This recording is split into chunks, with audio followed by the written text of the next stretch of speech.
L'arrêt Jordan rendu par la Cour suprême en juillet dernier a eu l'effet d'un électrochoc dans tout le système judiciaire au pays. On vous en parlait encore hier d'ailleurs. L'exemple de cet homme d'origine sri-lankaise qui pourrait échapper à son procès pour le meurtre de sa femme en raison de délais jugés déraisonnables. Pour parler de cette question, on va accueillir un nouveau chroniqueur au 15-18, l'avocat Frédéric Bérard. Monsieur Bérard, bonjour. Bonjour. Avant de commencer, j'aimerais que, si vos parents sont toujours en vie, j'aimerais que vous leur fassiez en fait tous mes éloges. Ah pour oui? Pour pouvoir vous avoir nommé Frédéric, c'est si beau. J'espère que vous allez les féliciter. Écoutez, ils ont fait d'autres mauvais choix. Ah bon, ça je suis sûr que non. Écoutez, là on va revenir donc à cette chronique parce que vous aussi vous allez revenir d'une façon en fait à peu près une fois par semaine. C'est ce qu'on m'a dit. C'est ça. C'est ce qui est écrit dans le contrat en tout Pour cas. parler un petit peu, pour essayer de démystifier tout ce qui touche à la justice, de près ou de loin. Alors donc, ce qu'on sait, c'est que la Cour suprême du Canada a reconfirmé, c'était il y a un peu plus en fait d'une semaine, dans un arrêt qu'on appelle l'arrêt Cody, je pense, l'ensemble des principes qu'elle avait elle-même établis dans l'arrêt Jordan, c'était, je pense, en juillet dernier. C'est ça.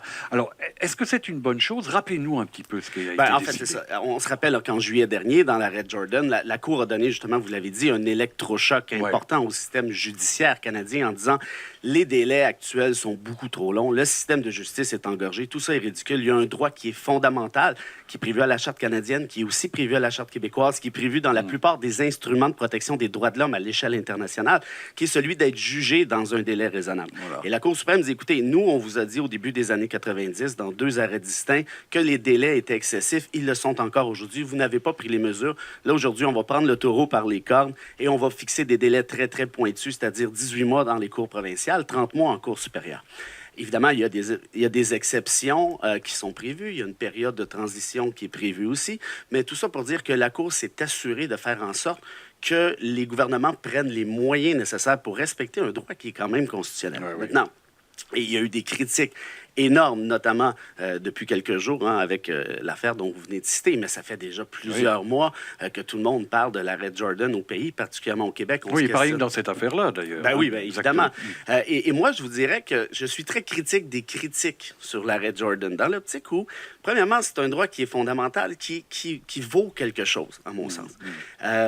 Si la présomption d'innocence existe encore dans notre État de droit, eh bien, je pense que c'est pas une mauvaise affaire qu'on souhaite assurer un procès dans un délai qui est raisonnable, n'est-ce pas?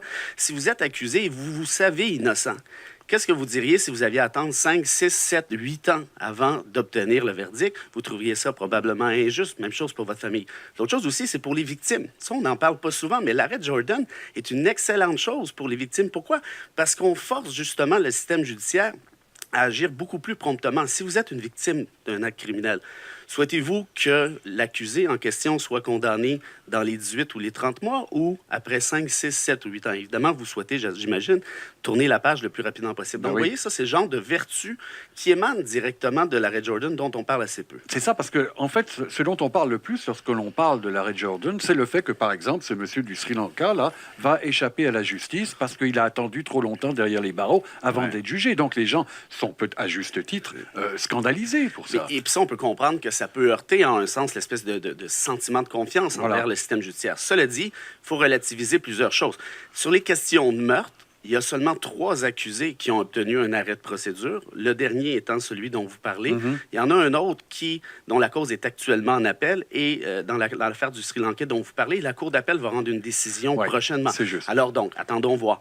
Et tout ça pour dire que oui, c'est possible que ce soit un dommage collatéral, mais ceci dit, c'est pas si facile que ça, obtenir l'arrêt des procédures non plus en vertu de Jordan. Pourquoi? Pensez au maire Vaillancourt, qui est aujourd'hui en prison, qui a tenté de plaider Jordan avec un insuccès assez bœuf, merci. Pensez aux accusés dans l'affaire du Faubourg Contrecoeur.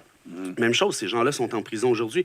Donc, tout ça pour dire quoi? Pour dire que si on analyse la chose dans le détail, il y a un caractère purement exceptionnel quand on y pense à l'arrêt des procédures.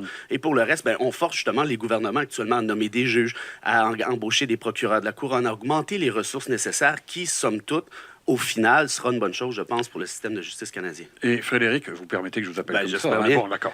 Alors, pendant ce temps-là... C'est grâce ou la faute de mes parents, là, oui, c'est grâce.